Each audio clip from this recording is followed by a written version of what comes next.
She's VP of Options at Simpler Trading, and she brings us 3 under-the-radar AI buys and 1 bail. Danielle, welcome. I really appreciate this. So the first one might be a surprise, but AI was a hot topic in its earnings report last week. John Deere is your first buy. They recently have this autonomous tractor. They have AI tech for pest and weed control. Tell me about this one. Why do you like it? I like this one, Kelly, because they're leading the way in AI in the agricultural space. The best way to increase production is either going to be from buying more land or from finding a way, technological wise, to increase your production. And John Deere's just doing that. They have a strong customer base, and the stock is incredibly strong in this overall stock market. All right, so John Deere doesn't necessarily pop to mind when we talk about AI, but this you think could be a sort of a huge long-term beneficiary. Now, by the way, when we talk about these beneficiaries, what is the time frame you think we need to be keeping in mind here?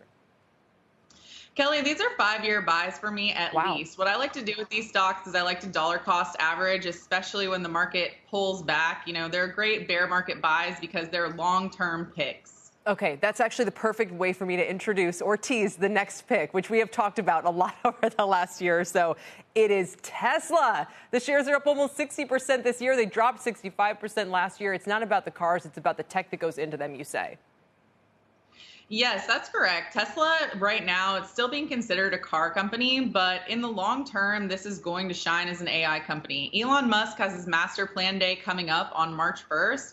And I think that we're going to see through that and the continued news that's coming out of Tesla and the rest of his companies that Tesla is, in fact, an AI company, and it should be valued as such. You know, people are worried the AI is going to take them down because it's full self-driving. You know, it's one thing if you say, OK, we're going to try to plow a field. It's another thing when you're talking about, you know, can they really have cars out there on the road safely?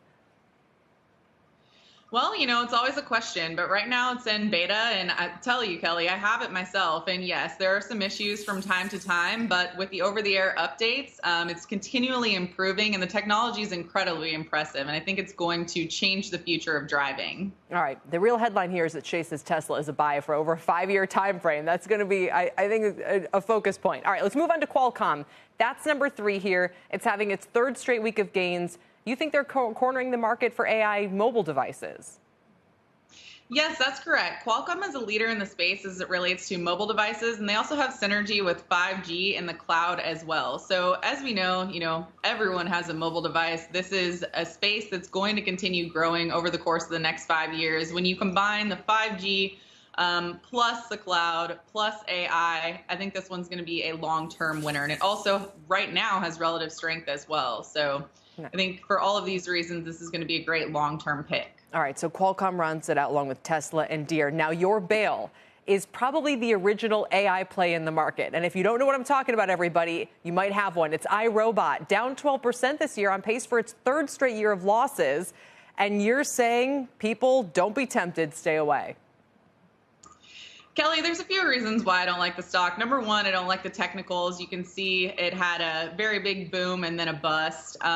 In addition to the fact the fundamentals just aren't there, you look at earnings, they're all over the place. But more than that, I just don't like the product. And it's impossible for me to invest in a stock if I don't like the product. I've tried these Roombas. All they do is run over cords, get stuck on things. And they also have a ton of competition. So I don't like the stock. I think it's going to 2020 lows. Well, yeah, listen, it was cool when it first came out, but I think it's good for society that AI is moving past the living room carpet.